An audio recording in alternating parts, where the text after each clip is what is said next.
가장 낮은 자가 저 하늘에서 아버지 집에서 가장 큰 자라. 나는 너희들을 섬김 받으러 온 것이 아니라 너희를 섬기려고 나는 온 것이다. 대성물로 죽게까지 온 것이 나다. 이렇게 말씀하시는 겁니다. 그러니 저 하늘에는 여러분 겸손한 세계예요. 저 하늘은 겸손한 영적 세계입니다. 겸손한 하늘나라입니다. 그곳에는 교만한 자의 피 들고 가는 것이 아니라 예수 그리스도의 겸손한 피, 예수 그리스도의 겸손한 피를 가진 사람들만 들어가게 됩니다. 그곳에 가장 영광을 받는 자는 그리스도의 그 겸손한 피를 가진 사람, 그리스도의 공로만으로 충만한 사람, 자기 의와 자기 공로가 하나 없이 자기 멸류관이 없고 있다 할지라도 다 예수께 던져버리고 겸손히 하나님을 향하여만 겸손한 것을 말하는 것이 아니라 그것은 당연 지사인 거고요. 당연 근거인 거고요. 내 앞에 있는 성도를 향해서 피차 복종하고.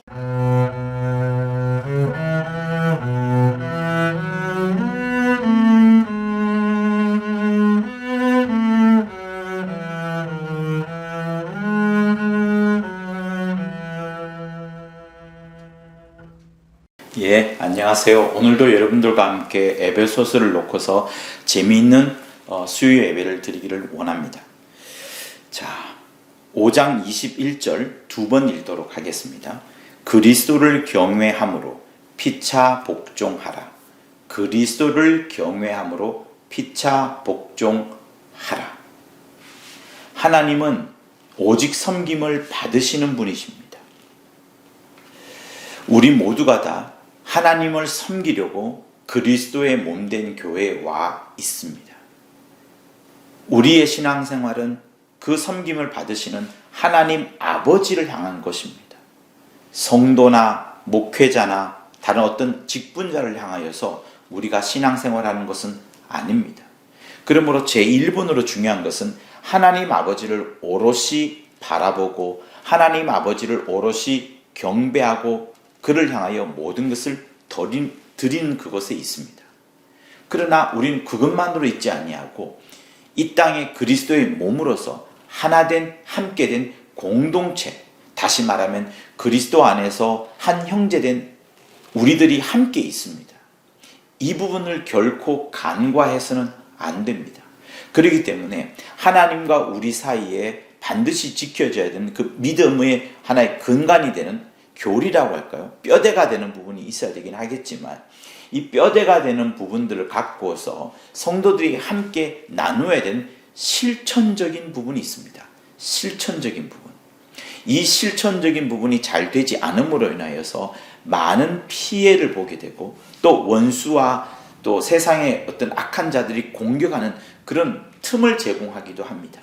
그래서 이 시간 여러분 잘 배우셔서 결코 마귀에게 속지 아니하고 하나님께서도 안타까워하지 아니하는 그런 성도의 하나된 모습을 꼭 여러분 기억하시고 이것을 실천해 나기를 간절히 원합니다.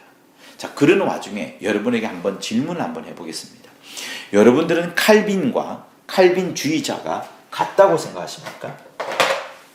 칼빈이라는 사람이 있었고 종교개혁가로서 또 칼빈주의자가 있습니다. 이 칼빈주의자와 칼빈은 매우까지는 아니지만 그래도 상당히 다릅니다.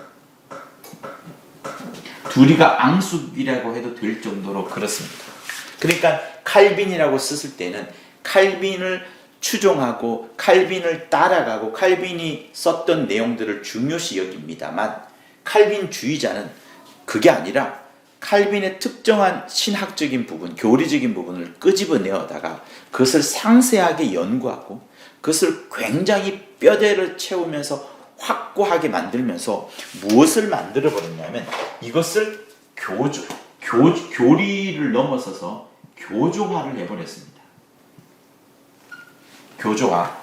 그러니까 칼빈이라는 그 종교개혁가는 하나님의 절대 주권을 강조하면서 하나님의 그 높으심을 이야기를 했는 게 가장 중요합니다. 그리고 그가 쓴 기독교 강요라는 책이 있는데 이 칼빈주의자는 그 절대 주권과 기독교 강요라는 쪽에서 특정한 부분을 끄집어내어다가 다섯 가지 현재로서는 5가지가 가장 확립되어 있는 그런 내용들입니다. 그 5가지를 끄집어내어다가 그 5가지를 매우 체계화하고 또 철학적으로 만들었고 그뿐만 아니라 더 중요한 것은 이것을 교조화하면서 다른 어떤 사람도 자기들이 만들어 놓은 그 신학의 아성과 체계들을 꺾지 못하도록 만들어 버렸습니다. 그 만들면서 하나의 무기로 삼은 것이 뭐냐면 나와 틀리면 이단이다. 우리와 틀리면은 이단이다, 이런 정죄를 하기 시작한 겁니다. 그러니 칼빈은 이렇게까지 가지 않았습니다. 칼빈을 쫓아가는 사람들은 이렇게까지 않았는데, 칼빈주의자들은 칼빈이라는 이름을 들먹거리면서 자기들의 신앙과 그 철학 체계들을 교조화시켰고, 그것을 교리로 만들면서 자기들과 조금만 틀리면 이단으로 만들어 버려 왔던 것들이 지금도 여전히 진행되고 있습니다. 그래서 이 그룹 내에서 생겨진 또 단체가 있고, 또 이 그룹 내에서 생겨진 단체가 있는데, 제가 특정 단체를 말하면 또 기분이 나쁠 것 같으니까 언급하지는 않겠습니다만, 지금 제가 말씀드린 부분은 뭐냐 하면 이런 부분입니다. 우리가 특정한 내용들을 매우 강조하고 이것 아니면 틀렸어 라고 말하면서 그것을 교조화하게 되면, 그러면서 남을 정죄하고 비판하게 되면 이단으로까지 몰아붙이게 되면서 자기들의 어떤 신학 체계는 공고해질 수 있겠지만 그 이상을 바라보지 못하게 되는 매우 문제점이 생기게 됩니다. 그러니 이 설교를 듣는 분들은 대부분 다 하나님의 의도를 알고 계실 겁니다. 하나님의 의도는 교리를 초월합니다. 교리가 보지 못했던 수많은 난해 구절들, 난점들, 어려운 점들을 하나님의 의도는 하나님의 시각에서 보기 때문에 능히 바라보는 것이고, 하나님의 시각에서 바라보니까 당연히 성경에 근거가 있는 것인데, 교리라는 것은 성경에서 가져옵니다. 그러나 성경의 몇 장만, 몇 부분만 가져오고 그것 아니고 나서는 전부 다 틀렸어, 나쁜 거야, 이렇게 몰아붙이니까 성경을 전체적으로 바라보지 못하게 된 매우 단점을 갖고 오게 됩니다. 그러다 보니 이 칼빈주의자 자체는 이단은 아니고 마귀는 아니지만, 마귀가 이 칼빈주의자들이 갖고 왔던 그 교리를 교조화시키면서 남을 정죄하고 비판하는 부분들을 마귀가 이용해 먹는 겁니다. 이용해 먹습니다. 여러분, 제가 오늘 이 이야기를 하는 이유는 칼빈과 칼빈주의자를 말하는 것이 아니라, 오늘 우리가 읽었던 본문이 뭐죠? 그리스도를 복종함으로, 그리스도에게 복종함으로, 그리스도에게 경외함으로, 그죠? 제가 잘못 말했습니다만, 그리스도를 경외함으로 피차에 복종하라. 예수 믿으면서 피차 복종하는 것이 정말로 중요하다는 것을 계속 느끼고 있는 목회 시간들입니다. 남을 존중하는 것, 예수 안에 있는 사람들을 존중하는 것 매우 필요합니다. 그리고 나와 다른 교단이라 할지라도 예수 믿는다면 그들을 존중해 줄 수 있는 부분까지 필요하다는 것은 저는 정말 많이 느끼고 있습니다. 정말로. 왜? 그렇지 않을 경우에는 우리 안에 다툼이 일어나게 되고 허영심으로 포장되고 또 서로를 정죄하고 비판하게 되는 투쟁과 다툼이 일어나는 일이 너무나도 많기 때문에 그렇습니다.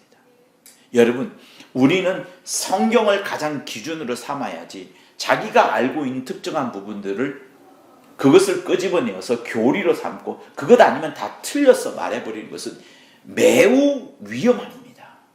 그렇게 할 필요가 없습니다. 주님이 옆에 계시다고 생각해 보십시오. 주님이 뭐라고 말씀하겠습니까? 주님은 모든 긍휼의 눈으로 우리를 찾아오셨고 우리를 안아주셨고 우리에게 긍휼의 은혜를 베풀어 주셨고 지금도 성령을 통하여서 한없는 위로와 권면을 해주십니다. 그런 주님이라면, 그 주님의 사랑받는 또 나라면, 나도 이렇게 주님의 사랑을 받는 자인데 그 사람, 그 교회, 그 단체 역시도, 교단 역시도 주님의 사랑을 받지 않겠습니까? 그런 면에서 성경은 너희가 그리스도를 경외함으로, 사람을 경외하는 것이 아니라 그리스도를 경외함으로 피차에 복종하라, 서로가 서로에게 복종하라, 이 말씀을 지금 하고 있습니다. 그래서 오늘도 여러분에게 쓰고 싶은 것이 뭐냐면 피차에, 서로가 서로에게 피차에 복종하는 것. 내가 남을 굴복시키고 내가 그 사람보다 더 위에 있는 그게 말하는 게 아니라 피차에 서로가 서로 복종하는 그것을 여러분에게 꼭 말씀드리고 싶습니다. 여러분 정말 그리하셔야 됩니다. 그리고 앞으로도 우리가 보게 되겠지만 부부 사이에도, 부자 관계에도, 상전과 종 사이에도 이 관계가 반드시 필요합니다. 갑의 위치가 있는 사람이 남편이고 갑의 위치가 있는 것이 부모이고 갑의 위치가 있는 것이 상전이지만 그렇다고 해서 을의 위치에 있는 부인이나 또 아들이나 또 종이 완전히 굴복하라 그렇게 성경은 말하고 있지 않습니다. 그렇게 말하고 있지 않습니다. 오히려 성경은 당시에도 능히 있었던 어떤 그런 계급과 어떤 위계 이런 질서들을 그대로 존중하면서도 예수께서 하나님 아버지를 향하여 어떻게 하셨느냐라는 것을 말씀하면서 그리스도가 하나님 아버지를 경외하고 하나님 아버지께 앞에 엎드렸던 그것처럼 반대로 말하자면 하나님 아버지께서 그리스도 예수를 인자이신 그분을 그토록 사랑하고 아끼고 귀히 여겼던 것처럼 우리가 계급과 위계와 질서 속에 그것을 그대로 지켜라라는 것이 아니라 오히려 예수님이 어떻게 하시느냐를 보시고 너희들이 예수가 하나님께 하듯 하나님 아버지께서 아들 예수를 그토록 사랑하셨듯 그 모양대로 그대로 위계와 질서와 그것을 존중하여 지키라. 이렇게 성경은 말하고 있습니다. 그러니 여러분 성경은 매우 파격적이면서도 결코 당대의 어떤 그 권위와 질서를 깨뜨리지 않습니다. 당대의 권위와 질서가 어떤 것이라 하든 또 앞으로 미래 세대에 벌어질 권위와 질서가 어떤 것이라고 하든지 간에 주님이 말씀하시는 바는 성령이 지금도 우리에게 바로 일러주시는 바는 뭐냐면 그리스도께서 아들이 하나님 아버지를 향하여 어떻게 했는가를 너희는 보고 너희는 그대로 하면 된다. 이 말씀을 지금 현재에도 앞으로 2000년 이후에도 주님이 오시기 전까지 앞으로 언제 오실지 모르겠지만 그때까지 똑같은 이 말씀이 주어지게 됩니다. 피차복종. 그리고 이 피차복종을 다른 말로 말하자면 서로를 낮게 여기는 겁니다. 자, 결코 서로를 이 낮게가 아닙니다. 누가 장난삼아 그렇게 말하던데 서로를 낮게 여긴다는 것은 이 요게 없어지고요. 씨앗을 말하는 겁니다. 서로를 낮게 여긴다. 내 앞에 있는 그 상대방을 더 높게 여긴다라는 것을 말하는 겁니다. 그러니 이것이 반드시 교회 안에 필요하고 함께 열심을 낸다 할지라도 이것이 반드시 필요하다는 것을 여러분에게 꼭 말씀드리고 싶습니다. 우리는 결국 에베소서 이 5장 이 부분부터 6장 9절까지를 통하여서 결국은 무엇을 배우는가 하면 사랑과 순종의 비밀을 배울 겁니다. 사랑과 순종의 비밀. 사랑과 순종의 비밀이 바로 하나님의 의도 그 자체입니다. 하나님의 의도를 다른 말로 말해서 하나님의 의도를 다른 말로 말해서 사랑과 순종의 비밀로 말합니다. 왜 사랑과 순종의 비밀인가 하면 하나님 아버지께서 아들을 그토록 사랑하셨다. 하나님 아버지께서 가장 사랑하시는 자는 당신의 아들 예수시다. 또 그와 함께 예수는 이 땅에 오셔서 항상 어떻게 하시냐면 하나님 아버지를 가장 높이면서 그 하나님 아버지께 순종하실 모습을 전부 다 보여주셨습니다. 항상 보여주셨습니다. 그래서 반드시 알아야 될 사실은 뭐냐면 예수께서 이 땅에 오셔서 그가 당신 예수만을 보여준 것이 아니라 반드시 기필코 필연적으로 당신 속에 계신 그리고 당신보다 월등하게 크신 그리고 당신을 보내신 하나님 아버지를 항상 보여드리려고 했고 항상 하나님 아버지께 간구하였고 아버지를 볼 때 항상 아바라고 부르시면서 아버지를 가장 높였습니다. 다시 말하면 그가 눈에 보이지는 않지만 결코 사람들이 직접 만날 수는 없지만 하나님 아버지가 계시다는 것을 보여주었고 계시다는 것을 말씀하였고 그 계시고 또 내가 그의 말을 들을 뿐만 아니라 그분께 순종하는 모습을 계속 보여주었습니다. 그리고 그뿐만 아니라 예수님의 순종과 동시에 하나님 아버지께서 살아 계셔서 그 아들을 얼마나 사랑하시는지, 그 아들의 모든 기도에 100% 응답하시고 그 아들의 모든 원하는 바에 따라서 말씀을 공개해 주시기도 하고 권능을 보내주시기도 하고 능력을 부어주시기도 하고 하나님의 신비한 것들을 다 부어주시기도 하셨다는 것이 성경은 자세히 이야기를 하고 있습니다. 그래서 아버지와 하나님의 아들 예수의 그 관계는 사랑과 순종의 관계, 사랑과 순종의 비밀입니다. 그리고 이 관계, 이 비밀은 온 천지 만물 가운데 전부 다 스며들어 있습니다. 제가 언젠가 시간이 되면 반드시 말씀을 드리겠지만 온 천지 만물 가운데 하나님 아버지의 살아계심과 하나님 아버지께서 자기가 지으신 모든 것들을 이토록 사랑하시는 것, 그 중에서 단연 최고로 사랑하시는 것, 유일무이하게 사랑하시는 것은 당신의 아들 예수시고, 그와 동시에 아들이 이 땅에 오셔서 나서부터는 얼마나 그 아들이 하나님 아버지를 드러내려 하고 하나님 아버지를 자랑하려 하고 하나님 아버지의 뜻을 온 천하에 말하려 하고, 그러면서 하나님 아버지만이 의로우시다, 하나님 아버지의 의가 무엇인지를 항상 보여주려고 하셨습니다. 그리고 그런 것들이 당연히 천지 만물을 지으신 그분께서 그런 것들을 천지 만물 사이에도 계속 동물들이나 다른 어떤 것들 속에서 전부 다 촘촘히 심어 두셨습니다. 그만큼 온 세상은 사랑과 순종의 비밀로 흘러가고 있고요. 이 사랑과 순종의 비밀을 한마디로 말하자면 또다시 다른 용어인 하나님의 의도라고 할 수 있습니다. 그러면 여러분, 이 사랑과 순종의 비밀이 가장 잘 나와 있는 성경 구절, 그리고 하나님의 의도를 공부하고 있는 사람들이 이 사랑과 순종의 비밀과 함께 또 다른 용어가 이제 하나님의 의도라고 했으니까 하나님의 의도가 가장 잘 나와 있는 부분, 가장 빈번하게 사용하는 성경 구절은 어디일까요? 네, 그렇습니다. 빌립보서 2장 5절에서 11절까지의 말씀, 소위 말해서 그리스도의 찬가로 알려져 있죠.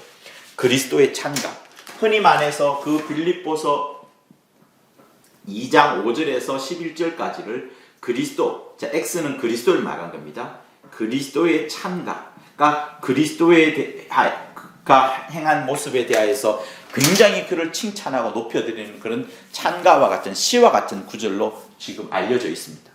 그래서 이 부분을 하나님의 의도에서는 매우 핵심으로 삼고 있습니다.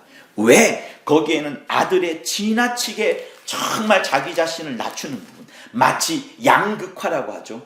극단과 극단, 아들이 자기 자신을 굉장히 낮추면과 동시에 하나님 아버지는 매우 높여버리고, 아들 자신이 어디까지 낮추냐면 죽기까지 낮춰버리시고, 그래서 생명의 근원, 생명의 극치는 오직 하나님 아버지 한 분밖에 없다는 것을 극단적으로 보여주신 장면이 주 예수 이 땅에 오셔서 십자가에 달려 죽으시고 당신의 모든 일을 이루신 그것입니다. 그래서 우리는 빌립보서 2장을 매우 잘 알고 있습니다. 하나님의 의도를 아는 사람이라면 누구든지 이 부분을 잘 알고 있을 겁니다. 제가 다시 한번 읽어드리면, 너희 안에 이 마음을 품어라. 우리에게 무엇을 말합니까?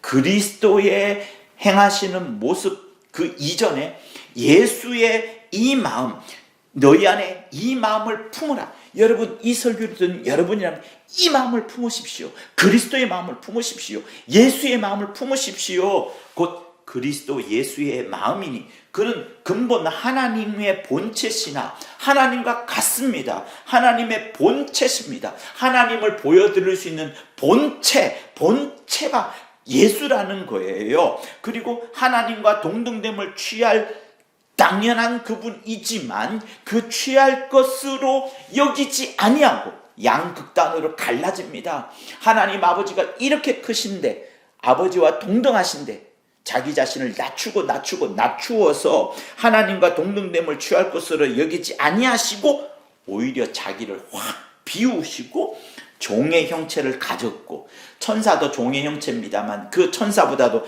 더 자기 자신을 낮추시는 사람들과 같이 되었고 사람의 모양으로 나타나셨으며 말씀이 육신이 되어 우리 가운데 오셨습니다. 우리가 그 영광을 보니 은혜와 진리가 충만하더라 라고 요한복음이 말하는 것처럼 그가 어찌하였던 사람의 모양으로 나타나셨는데 이렇게 자기 자신을 낮추시고 죽기까지 복종하셨으니 곧 십자가에 죽으십니다. 다른 어떤 여러분 주의 종들도 십자가에 달린 자가 없습니다.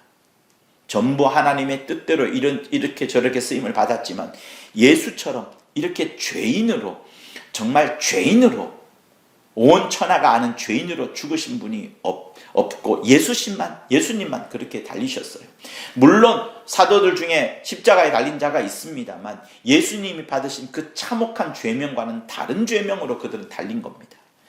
자, 이름으로 하나님이 그를 지극히 높여 모든 이름 위에 뛰어난 이름을 주사 하늘에 있는 자들과 땅에 있는 자들과 땅 아래에 있는 자들로 모든 무릎을 예수 이름에 꿇게 하시고 모든 입으로 예수 그리스도를 주라 신하여 하나님 아버지께 영광을 돌리게 하셨느니라. 여러분, 우리가 이렇게 이 부분을 읽으면서 하나님의 의도, 그러니까 소위 말해서 이렇게 동그라미를 그리고 이렇게 높아지신 분이 낮아져서 하늘나라 들어가셨다는 것을 항상 그리곤 합니다. 그러나 정말 이 그리스도의 찬가, 그 하나님의 의도에서 강조하는 이 부분을 우리가 반드시 읽어야 되는 이유, 반드시 알아야 되는 이유가 무엇입니까? 아까 제가 시작할 때 칼빈의 교리, 그리고 칼빈의 교리를 교조화시켜버렸던 칼빈주의자들, 그 칼빈주의자들 때문에 수많은 피해를 본 사람들이 엄청나게 많다는 것을 말씀드렸습니다. 여러분, 이 그리스도의 찬가 이 부분은 교리가 아닙니다. 주님이 하신 일을 그대로 보여줍니다. 그러나 우리가 주님이 하신 일을 보기만 하고 알기만 하고 그것을 내가 머릿속에 기억만 해야 되는 것이 아니라 그것을 지금 이 빌립보서는 무엇 때문에 말하고 있습니까? 너희 안에 이 마음을 품어라. 너희 안에 이 마음을 품어라. 예수의 마음을 실천하라. 너희도 예수의 마음을 실천하라. 이 말씀을 하는 겁니다. 그러면 예수의 마음을 실천하는 것을 제가 다시 다른 양으로 말하면 뭘까요? 이겁니다. 피차 복종하는 그것. 서로를 서로에게 더 낮게 여기는 그것. 지금 여러분 이 그리스도의 찬가는 빌립보서 2장 5절에서 그 이하에 있는 부분은 하나님의 의도라는 교리를 말하는 게 아닙니다. 교리를 말하는 그것만 있는 것이 아니라 그것을 말하면서 이 바울이 끄집어낸 것은 너희가 예수의 마음을 가져라. 예수의 마음이 무엇입니까? 높아지는 겁니까? 다투는 겁니까? 허영심으로 충만한 겁니까? 내가 네보다 많이 알아. 내가 너보다 영향력이 커. 이것을 말하는 겁니까? 그게 아니라 더 낮아지려는 그것. 예수께서 이 땅에 오셔서 하나님 아버지를 최고로 높이시고 그 자기 자신 최고로 낮추는데 죽기까지 낮추셨던 것처럼, 반대로 말하면 하나님 아버지를 가장 높이셨던 것처럼 우리에게도 그런 겸손할 것을 지금 말하는과 동시에 우리 성도들 사이에는 서로 피차 복종, 서로가 서로를 더 낮게 여기는 것, 서로가 서로를 더 높게 여기는 것, 이거를 지금 말씀드리고자 하는 겁니다. 신앙생활 하면서 또 하나님의 의도를 가르치면서 또 교회 안에서 여러 모습들을 볼 때에 또 목회자와 목회자의 사이를 볼 때 또 지나간 저의 여러 신앙생활들의 흔적들을 바라볼 때 모교와의 관계를 바라볼 때 정말 우리 안에 예수 안에 원수 마귀가 공격을 해가지고 이 부분을 많이 잊어버리게 만드는 것을 저는 바라보게 되었습니다. 피차 복종하는 것, 남을 정말 존중하는 것, 남을 귀히 여기는 것 정말 필요합니다. 여러분, 소외받는 자, 아픔이 있는 자, 어려움에 처한 자, 그들을 향하여서 우리가 긍휼과 또 따뜻한 마음이 반드시 필요합니다. 이것이 인본주의라고 말하면서 없애버릴 것이 아닙니다. 함부로 인본주의라 말하고 함부로 신본주의라 말하지 마십시오. 빌립보서 2장 5절에서 11절이 여러분 신본주의만을 말합니까? 예수가 낮아지셨습니다. 신인 그분이 낮아지셨습니다. 낮아지는 것은 신본주의입니까? 인본주의입니까? 여러분, 신본주의, 인본주의 따지는 게 중요합니까? 아니면은 그리스도 예수의 마음을 가지는 것이 중요합니까? 제가 여러분에게 지금 정말 강조하고 싶은 것이 뭐냐면, 빌립보서는 여러분 전체를 한번 살펴보십시오. 이 그리스도의 창가를 감싸고 있는 빌립보서 전체를 한번 여러분 살펴보시면, 이 빌립보서 편지를 통하여서 바울이 진짜로 말하고자 하는 것이 무엇인가를 우리에게 소개합니다. 빌립보서를 잘 살펴보면 바울이 이 빌립보 성도들에게 매우 사랑받았고 그들의 헌신을 많이 도출해내었고, 그 빌립보 성도들과 함께 하나님을 향하여 열심을 냈다는 것들이 이 빌립보서에 잘 보여집니다. 특별히 1장 5절이나 또 4장 15절 같은 데 보면은 그렇게 말을 해요. 처음부터 이제까지, 처음부터 끝까지 복음에 있어서 너희와 함께 교제하였다. 복음의 처음부터 끝까지 내가 마게도냐를 떠날 때까지 서로 주고받은 일에 너희가 이렇게 참여했고 다른 교회는 아무도 참여하지 않았다. 이렇게 말하면서 바울의 대부분 처음부터 끝까지의 사역 가운데 있어서 빌립보 교회가 함께했다는 것을 보여줍니다. 그리고 그뿐만 아니라 이 빌립서에는 다른 서신서와 다르게 매우 따뜻한 내용으로 가득 차 있습니다. 갈라디아서는 율법으로 돌아가고 성령을 버려버리는 그 참남한 그런 행동들에 대해서 매우 따끔하게 꼬집는 갈라디안주의가 쫙 짜 있어요. 그러나 이 빌립보서만큼은 가장 따뜻한 서신서, 그리고 굉장히 칭찬이 많은 그런 편지입니다. 왜냐하면 복음에 시작할 때부터 이 빌립보 교회가 함께 했기 때문에, 시종을 함께 했기 때문에 그렇습니다. 그리고 4장만 잘 1장부터 4장까지만 잘 살펴보더라도 이 빌립보 교회가 굉장한 물질에 헌신했을 뿐만 아니라 바울과 함께 신앙생활에 매우 충성했던 교회로 나옵니다. 그렇기 때문에 바울은 이 빌립보 성도들을 매우 사랑하고, 그 사랑하다 보니까 이것까지도 들어가 있습니다. 그런데 이것이 들어가 있는 중요한 이유를 여러분 반드시 아셔야 됩니다. 그거는 뭐냐 하면, 그렇게 바울과 함께 신앙에 열심을 내고 헌신을 하고 충성을 다했던 빌립보 성도들이지만 한 가지 살짝 문제가 있습니다. 그것은 뭐냐면, 열심을 서로 내다 보니까 그 열심을 내는 가운데 서로 간에 투기하고 분쟁하는 일이 있었던 것입니다. 마치 현대교회와 같지 않습니까? 어떤 열심을 내는 교회, 하나님을 향하여 충성한다는 교회, 막 교회가 성장 부흥 발전하여서 목사님하고 또 잘 가르치는 분을 향하여 열심을 내는, 아무튼 열심을 내는 교회, 대단한 교회, 그 교회가 빌립보 교회입니다. 그리고 그 빌립보 교회가 현대교회에 많이 있죠. 그러나 현대교회에 어떤 문제점이 있습니다. 어떤 문제점이 있습니까? 우리가 제일 잘 가르친다. 우리가 가장 귀한 것을 갖고 있다. 우리만큼 영향력이 큰 사람이 없다. 우리만큼 하나님을 가장 잘한다. 아까 다시 말했던 것처럼 종교개혁에 있어서 칼빈이 매우 큰 영향력이 있다 보니까 그 칼빈의 배웠던 그 부분에서 특정한 부분을 끄집어내다가 5가지의 어떤 하나의 교리를 끄집어냅니다. 그 소위 말해서 튤립이라고 해요. TULIP. 그것을 끄집어내고 결국 이 튤립이라는 하나의 이 교리에서 뭘 만들면 예정론을 강하게 강조합니다. 그러니까 칼빈은 예정론을 말하지 않았는데 칼빈주의자들, 칼빈의 이름만을 딱 내걸고 칼빈이 위대하니까 그 이름만을 딱 걸고 자기들의 이론을 끄집어낸 것이 칼빈주의자들인데, 그 칼빈주의자들은 예정론으로 꽉 차져 있고 이걸 조금만 건드리면 전부 이단, 교조화시키면서 나쁘게 몰아붙였던 것이 있습니다. 그러니 그들에게 뭐가 있습니까? 하나님을 향하는 열심은 있다고 하지만 결국에는 많은 크리스찬들을 힘들게 만들었고 심지어 죽이기까지 했었고, 그 폐해들이 여러분 재침례교회라든가 각각이 계속 나오는 겁니다. 핍박받았던 자들, 그 피 흘린 발자취 잘 나옵니다. 그러니 여러분, 우리가 정말 예수 안에서 서로가 열심을 내고 서로가 충성을 다하는 부분을 존중해 줘야 돼요. 그게 진짜 필요합니다. 그리고 그 내용들이 이 빌립보서 2장 5절 앞뒤 구절에 잘 나오는 겁니다. 그래서 몇 가지만 여러분들과 함께 보고자 하는 것인데요. 빌립보서 1장 15절을 해서 한번 보시면 제가 읽어드릴게요. 자, 이런 말씀이 있습니다. 어떤 이들은 투기와 분쟁으로 어떤 이들은 착한 뜻으로 그리스도를 전파하나니, 자, 어떤 사람은 투기, 야, 내가 열심히 내야 되겠다. 정말 저쪽 단체보다 더 열심히 내야겠다. 막 서로 다투듯이, 분쟁하듯이 투기와 분쟁을 합니다.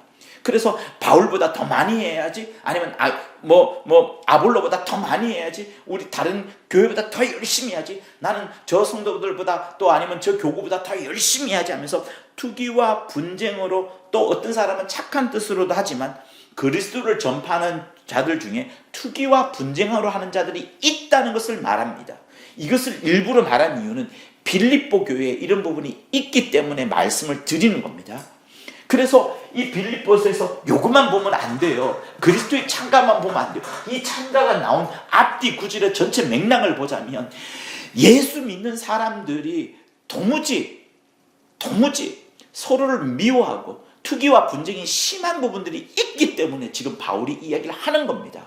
그리고 하나님께서 이 부분을 바울을 통하여 쓰게끔 하신 겁니다.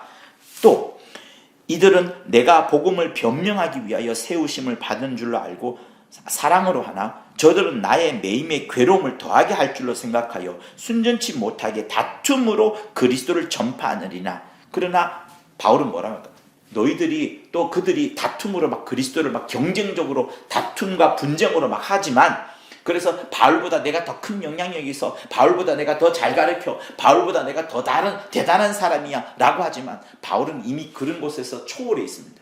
바울이 감옥에 가 있는 동안 내가 더 잘 가르칠 거야, 바울이 감옥에 가 있는 동안에 내가 더 큰 영향을 펼칠 거야 해도 바울은 상관이 없다는 겁니다.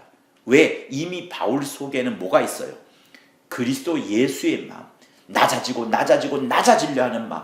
그리고 고린도 후서에도 보다시피 약할 때 오히려 강함이니라, 내가 약할 때 더 큰 하나님의 은혜가 더 크다는 것을 바울은 알고 있기 때문에 바울은 그렇게 다투는 분쟁으로 그리스도를 전파하는 것도 상관이 없다라고 말합니다. 그러나 바울이 정작하고자 하는 바는 뭐예요?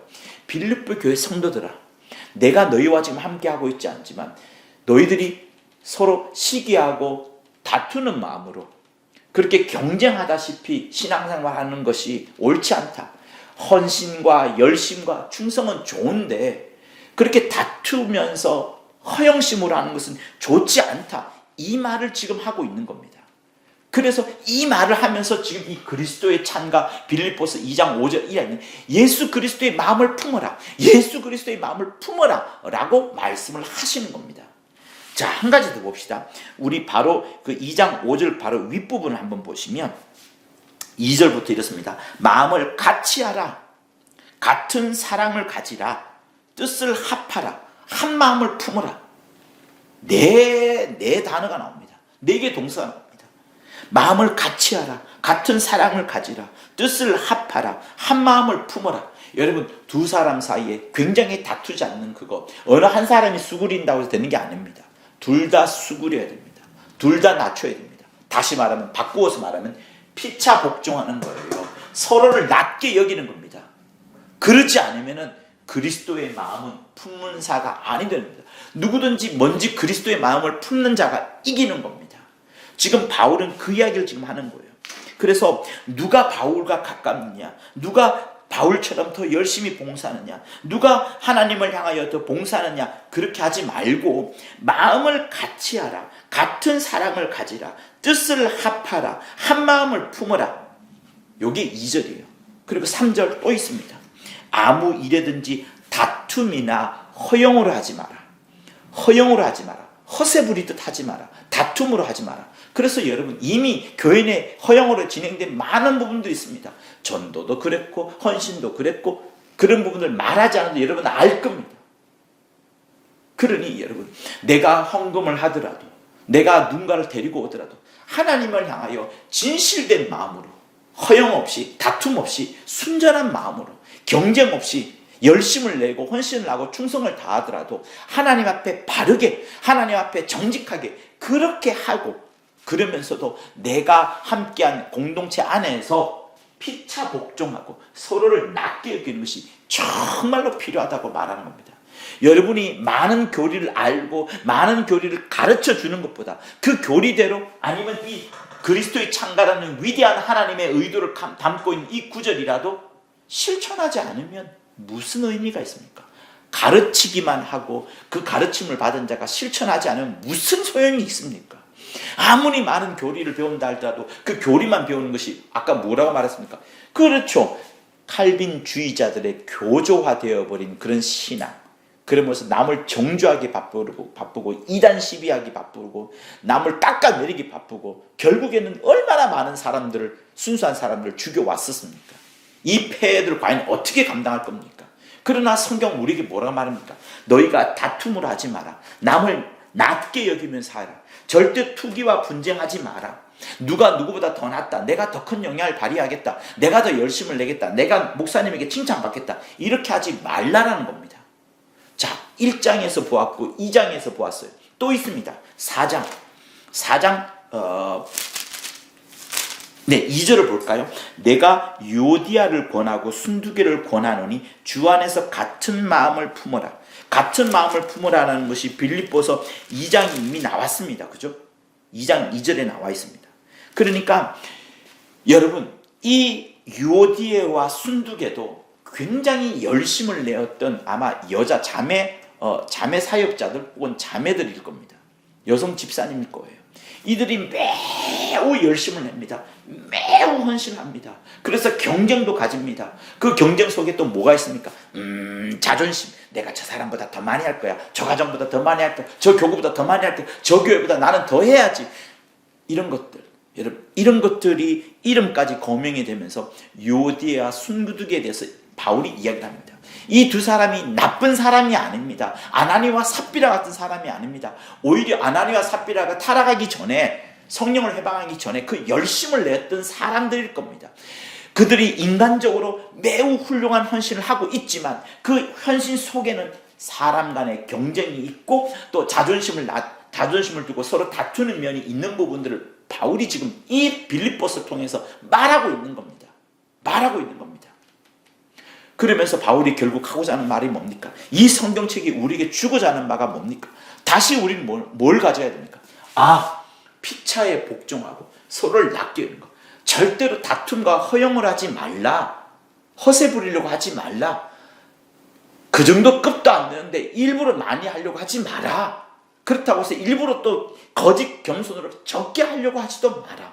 하나님 앞에 순전하게 하라. 하나님을 바라보면서 하라. 남을 바라보면서 시기와 질투와 경쟁으로 다툼으로 하지 마라. 오히려 네가 남의 것을 다 주든지 아니면 네가 완전히 네 것을 포기하든지 자기 자신을 낮추든지 주님이 하신 것처럼 하라. 이 말씀을 하는 겁니다. 그래서 다시 우리의 성경 본문, 읽었던 본문이 뭡니까? 그리스도에게 그리스도를 향하여 그리스도를 바라보면서 그 그리스도를 경외함으로 그리스도를 경외하기 때문에 내 앞에 있는 이 사람에게 복종하는 것. 왜 그렇습니까? 지금 내 앞에 있는 성도는 내 앞에 순두개와 유오디아가 있다 할지라도 그 순두개와 유오디아 안에 누가 있습니까? 그리스도가 계시는 겁니다. 이 순두개 안에도 유오디아 안에도 그리스도가 계십니다. 그리스도가 계시기 때문에 그리스도를 경외하는 마음으로 그 사람을 경외하는 것이 아니라 그리스도를 경외하는 마음으로 서로가 서로를 더 높이고 낮게 여기고, 그래서 당연히 서로 사랑하라는 말은 하지 않겠습니다. 서로 피차에 복종할 것을 성경은 말하고 있습니다. 그러니 여러분들이 성경을 많이 안다고 해서, 많이 외웠다고 해서, 또 그것을 체험했다고 해서, 하나님의 신령한 많은 응답을 얻었다고 해서, 간밤에 내가 이런 비몽사몽 중에 하나님의 놀라운 의도를 깨달았다 할지라도 다른 어떤 것보다도 여러분 앞에 있는 사람, 여러분 앞에 있는 그리스도의 성도, 곧 예수의 피와 예수의 살을 먹고 있는 그 사람을 사랑하고 아끼고 순종하고 복종하고 경외하지 않으면, 서로 존중하지 않으면 안 된다는 것을 이 성경이 지금 말하고 있는 겁니다. 신앙생활에 진짜 이게 중요하더라고요. 목회에서도 이게 진짜로 중요하더라고요. 그렇지 않으면 처음에는 세워지고 높아지고 커가겠지만 나중에는 반드시 반에서 반 10분의 1도 안 남을 수도 있습니다. 성도 여러분, 그러므로 내가 많은 지식을 교리로 삼아서 확고부동하게 안다는 그것 만족하지 마십시오. 여러분의 생각과 여러분이 가르치는 것과 남이 가르치는 것이 다를 수 있습니다. 그것이 성경에 명백하게 제가 말하는 것은 명백하게 반대된다면 그때 다투고 싸우십시오. 그렇지 않는 이상은 충분한 해석을 다 할 수 있는 겁니다. 저도 시몬에게 천지 만물에 쓰면서 받았던 영감들을 몇 가지를 이야기한 적이 있습니다. 그때 굉장히 칭찬해 주셨습니다. 그러면서도 주님은 그래, 그것은 네 생각을 존중한다. 그러나 이게 하나님의 의도였으니 이렇게 본다라고 말씀하시면서 제 것을 존중해 주면서 또다시 하나님의 의도를 가르친 그 모습을 저는 지금도 생생히 기억합니다. 그렇기 때문에 여러분의 마음을 낮추십시오. 더 낮추십시오. 그리스도 예수의 마음을 품으십시오. 죽기까지 복종하시면서 자기 자신을 낮추신 것이 하나님께만 그렇게 한 것이 아니라 주님이 우리 그리스도의 몸된 성도들 향하여서도 주님이 발을 씻기면서까지 그가 낮추신 겁니다. 주님이 뭐라고 말씀하셨습니까? 가장 낮은 자가 저 하늘에서 아버지 집에서 가장 큰 자라. 나는 너희들을 섬김 받으러 온 것이 아니라 너희를 섬기려고 나는 온 것이다. 대속물로 주기까지 온 것이 나다. 이렇게 말씀하시는 겁니다. 그러니 저 하늘에는 여러분 겸손한 세계예요. 저 하늘은 겸손한 영적 세계입니다. 겸손한 하늘나라입니다. 그곳에는 교만한 자의 피를 들고 가는 것이 아니라 예수 그리스도의 겸손한 피, 예수 그리스도의 겸손한 피를 가진 사람들만 들어가게 됩니다. 그곳에 가장 영광을 받는 자는 그리스도의 그 겸손한 피를 가진 사람, 그리스도의 공로만으로 충만한 사람, 자기 의와 자기 공로가 하나 없이 자기 면류관이 없고 있다 할지라도 다 예수께 던져버리고 정말 겸손한 자들만 그곳에 들어가는 겁니다. 겸손이 하나님을 향하여만 겸손한 것을 말하는 것이 아니라 그것은 당연지사인 거고요. 당연 근거인 거고요. 내 앞에 있는 성도를 향하면서 피차 복종하고 그들의 말을 들어주고 그들의 말을 경청하고 그들과 함께 관리하고 결코 다투려 하지 아니하고 마음을 같이하며 같은 사랑을 가지고 뜻을 합하여 한 마음을 품는 이것, 여러분 이게 진짜로 필요합니다. 이 설교를 듣는 여러분 일평생 이 사실을 잊지 마십시오. 여러분이 갖고 있는 신앙적 지식이 교조화가 되어버리면 남을 꼬집습니다. 남을 비판하게 됩니다. 그게 교조화되어 버린 신앙 지식의 가장 단점이고 드러나는 결과입니다. 그러나 정말 그 신앙 지식이 제대로 여무른 사람, 제대로 열매를 가진 사람은 그리스도의 마음이 그 사람 속에 들어가 있습니다. 그러다 보니 그는 마음이 가난하고 심령이 가난하지만 하나님의 것으로 충만하고 자기 자신은 약하지만 혹시 사단이 준 가시가 있다 할지라도 그 하나님의 은혜가 충만하여서 자기가 살아가는 그 근거가 하나님의 은혜로 살아가려고 하지 자기가 갖고 있는 그 얄팍한 교리나 지식이나 성경 지식 그걸로 살려 하지 않습니다. 그러니 여러분 속에 그리스도의 마음을 풍성히 가집시오. 얼마나 그분이 은혜로운 분이십니까? 얼마나 긍휼이 충만한 분이십니까? 얼마나 그러면서도 겸손한 분이십니까? 얼마나 자기 자신을 낮추신 분이십니까? 여러분을 위해서도 죽기까지 자기 자신을 낮추신 분이 주 예수십니다. 그 마음을 우리도 품으라는 것이 오늘 이 본문이 우리에게 말해주고 있는 바입니다. 여러분의 심령 속에 정말로 피차의 복종하는 그것, 서로를 높여드리는 그것, 그리스도를 진짜로 경외하신다면, 그리스도를 정말로 높이신다면, 하나님 아버지를 향하여 최고로 자신 자신을 높이려 하신다면, 하나님 아버지를 가장 높이려 하신다면 말이에요. 여러분 스스로 말고 하나님 아버지를 가장 높이려 하신다면 정말 여러분을 낮추십시오. 여러분 앞에 있는 성도를 사랑하고 아끼고 더 높이십시오. 그것이 저 영계 하늘 보좌에 아버지의 집에 있는 자들의 유일한 공통점. 거기에는 어디에도 자기 의를 내세우고 높아진 자가 한 명도 없습니다. 제가 한 말이라도 말한 이유는 뭐겠습니까? 그만큼 우리가 그것에서 밖에서 벗어날 수 있는 그런 악한 성품이 있기 때문에 제가 한 말이라고 한 겁니다. 아버지 품에 들어간 자들은 전부 다 영광 받아야 될 분입니다. 그분, 이분, 저분. 우리 모두가 다 그리스도를 닮아서 그분이 얼마나 하나님 아버지를 높였는지를 생각을 하시고 자기 자신을 굉장히 낮추신 것처럼 또 자기가 사랑하고 있는 제자들을 아끼고 이웃들을 사랑하신 주님의 모습처럼 여러분 주위에 있는 성도들도 정말 아끼셔야 됩니다. 여러분의 부인, 여러분의 남편, 여러분의 자녀, 여러분의 부모, 여러분의 상전, 여러분의 종 모두를 다 사랑과 순종의 비밀 속으로 들어가게 해야 됩니다. 그들을 향하여서 여러분이 사랑과 순종의 비밀 속으로 들어가야 됩니다. 그 핵심은 뭡니까? 나를 낮추고 남을 높이는 그것. 그것이 진짜로 중요합니다. 이거는 교리가 아닙니다. 하나님의 의도는 교리가 아닙니다. 실천해야 되는 겁니다. 지금 당장, 오늘 당장 실천해야 되는 겁니다. 다른 어떤 것보다도 실천해야 되는 것이 바로 이것입니다. 여러분의 심령 속에 그리스도를 경외함으로 피차 복종하는 마음이 충만하기를 예수 이름으로 축원합니다. 아멘. 할렐루야. 이제는 우리 주 예수 그리스도의 은혜와 하나님 아버지의 극진하신 사랑과 성령의 감화감동 교통케 하심이 자기 자신을 정말 낮추어 하나님을 높여드리고 그리스도를 경외하고 무성도들을 사랑하고 더 높게 여기는 자들 위해 영원토록 함께 있을지어다. 아멘. 구독과 좋아요는 저한테 큰 힘이 됩니다. 고맙습니다.